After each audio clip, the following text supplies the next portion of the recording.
Focus का नशा, ये वो नशा है जो अगर किसी को हो गया ना, एक दिन उसे वो सब हासिल हो जाएगा जो उसे चाहिए।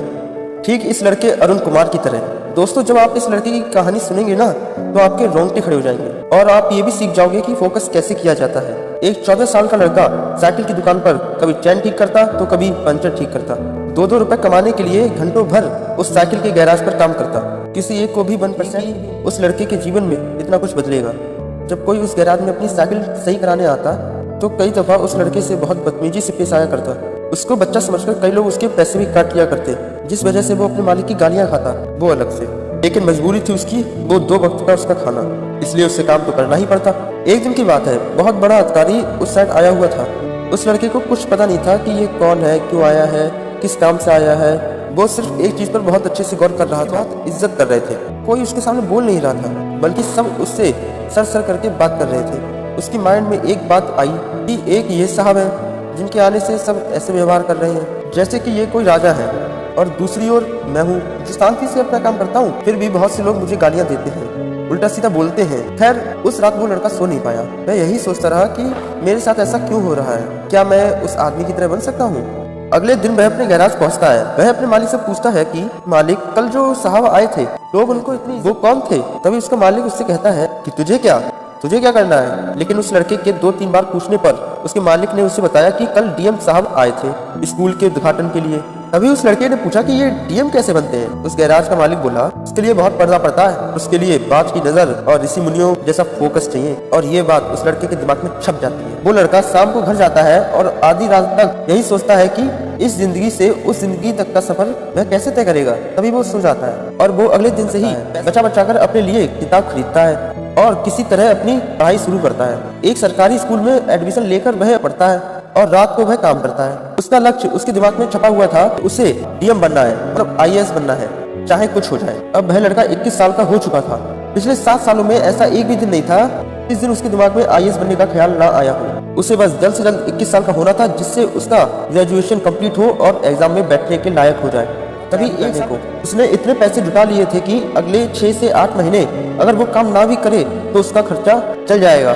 अब वह अपनी पूरी मेहनत दिन रात एक करके उन 6 से 8 महीनों को आईएएस बनने में लगाने का सोच लेता है। वह सिर्फ एक टाइम ही खाना खाता है और बाकायदा अपनी पढ़ाई करता है। 4 महीने बीत चुके होते हैं। तभी एक रात वह अपनी पढ़ाई करके थोड़ी देर सोने की तैयारी कर रहा होता है कि अचानक टक्कर आ जाता है और वह गिर जाता है। और भला उस गरीब को देखने वाला कौन होगा वहाँ पे। जब वह 3-4 घंटे बाद सुबह होश में आता है, तब वह अपने आप को संभालता है, खाना खाता है। तभी अचानक उसके पेट में दर्द होता है और उल्टी होने लगती है। थोड़ी देर बाद उल्टी बंद हो जाती है, लेकिन उसका पेट दर्द बंद नहीं होता है। लेकिन वह इस पेट को नजरअंदाज कर देता है, रोज की तरह अपनी पढ़ाई करने लगता है। पेट दर्द अभी भी कर ही रहा था तो वह बाहर जाकर कुछ दवाई ले आता है। दवाई खाने के बाद अब थोड़ा उसे आराम मिलता है और पढ़ाई करने लगता है। धीरे धीरे करके अब वक्त गुजरा।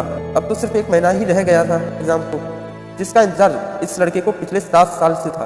तभी अचानक लड़के के पेट में दर्द होता है और इस बार इस लड़के के पेट में दर्द ऐसा हुआ कि वह इसे सह नहीं पा रहा था। तभी इसे डॉक्टर के पास मजबूरन जाना पड़ता है और वह डॉक्टर के पास जाता है। चेकअप के बाद उसे पता चल जाता है कि उसे किडनी स्टोन है, उसके पेट में पथरी है। यह सुनकर उसे झटका लगता है। डॉक्टर ने कहा ऑपरेशन करा लो या दवाई लो जो शायद ये गल जाए, मगर ये दर्द बहुत देगा अगर ऑपरेशन नहीं कराया तो। वह मन ही मन सोचने लगा कि अब ऑपरेशन का खर्चा कहाँ से लाऊं, कुछ पैसे बचे हैं, अगर अगले 1 महीने खाऊंगा क्या। तभी वह अपने घर लौट रहा होता है और मन ही मन यह प्रार्थना भी करता है कि कम से कम 1 महीने तक उसे कोई दिक्कत ना हो, ताकि वो अपनी पढ़ाई सही से कर सके। लेकिन भगवान ने उसके लिए तो कुछ अलग ही सोच रखा था। अब उसके साथ वही दिक्कत हो रही थी, रोज तो नहीं लेकिन 1-2 दिन में उसे दर्द होता ही था। लेकिन ये दर्द उसे तब ज्यादा होता था जब वह कुछ खाता था। अब जाहिर सी बात है वह खाना तो छोड़ नहीं सकता, लेकिन वो फिर भी पढ़ता रहा और पढ़ाई के साथ साथ दर्द को सहता रहा। 7 दिन में उसकी परीक्षा थी और आखिरकार उसने अपनी सारी पढ़ाई कर ही ली थी। उसे अपनी जिंदगी की सबसे बड़ी परीक्षा देने का। आखिरी दिनों में तो उसे मकान मालिक ने भी घर से बाहर निकाल दिया था, क्योंकि उसे घर का किराया नहीं दिया जा रहा था। अब क्या करे बेचारा, सारे पैसे तो खर्च हो गए। और इस बीच वह अपने दोस्त के घर रहता है और अचानक एग्जाम से 1 दिन पहले लाइट चली जाती है। अब कल उसे परीक्षा में बैठना है। अब वह आज बिना पढ़े सो गया। हो सकता है उसके इतनी साल की मेहनत पर यह अकेला दिन भारी पड़ जाए, इसलिए वो उस रात सड़क के बीचों बीच स्ट्रीट लाइट की रोशनी में पड़ता है। गाड़ियां एक के बाद एक गुजर रही थी, लेकिन उसका फोकस सिर्फ और सिर्फ उसकी किताब पर ही था। नींद आ गई तो वो फुटपाथ पर ही सो गया। अगले गया और फ्रेश होकर अपने एग्जामिनेशन सेंटर पहुंचा। वहाँ स्टूडेंट की भीड़ देखकर उसे थोड़ी घबराहट महसूस हुई, लेकिन फाइनली वह घड़ी आई गई जिसका उसे सालों से इंतजार था। वो एग्जाम में बैठा प्रीलिम्स उसका निकल चुका था और वो मेंस के पहले पेपर में बैठा था। पहला पेपर उसका बहुत अच्छा गया। उसे आज क्वेश्चन पेपर देखकर डर नहीं लग रहा था दूसरे कैंडिडेट्स की तरह, बल्कि आज उसे तो बहुत अच्छा लग रहा था। आज बड़े आराम से वह अपना पहला पेपर खत्म कर लेता है और शाम को बड़े आराम से बैठकर वह यही सोच रहा होता है, जिस तरह उसका पहला पेपर गया उसी तरह उसका आगे का भी पेपर जाना चाहिए और उसे स्टोन की दिक्कत है उनके लिए राहत मिल जाए। एटलीस्ट एग्जाम तक उसके सभी पेपर बहुत अच्छे जाने लगते हैं। बस एक लास्ट पेपर रह गया और उस लास्ट पेपर तक उसकी सारी तैयारी हो चुकी होती है और वो खुद को इस साल IAS बनते देख रहा था। लेकिन तभी सुबह सुबह जब वह उठता है तब उसके पेट में हल्का दर्द होने लगता है। तभी वह अपनी दवाई खाता है, वरना पानी भी पीता है, लेकिन उसे इससे राहत नहीं मिलती। किसी भी तरह वह अपने एग्जाम सेंटर पहुंचता है तब दर्द बढ़ चुका होता है। जैसे तैसे करके वह एग्जाम देता है। एग्जाम दे ही रहा होता है तभी उसका दर्द इतना ज्यादा बढ़ गया कि अब उससे सीधा बैठा तक नहीं जा रहा था। डैडी से पूछता है कि क्या कोई दिक्कत है, और है तो वो बाहर जा सकता है, लेकिन वह लड़का मना कर देता है। उसका 1% ध्यान दर्द पर था और बाकी 99% एग्जाम पर। पूरी शिद्दत के साथ वह लड़का एग्जाम खत्म करता है और वहाँ से सीधा हॉस्पिटल जाकर अपना इलाज कराता है। लगभग 2.5 महीने बाद फाइनली यूपीएससी अपने एक्सपीरियंस से रिजल्ट रिलीज करती है। तो इस साल दूसरे एक्सपीरियंस की तरह एक बार भी रिजल्ट देखते हुए वक्त उसको किसी तरह की घबराहट नहीं होती है, क्योंकि उसे पता था संघर्ष और तकलीफ के पथ के ऊपर पैर रखकर वो परीक्षा देने गया।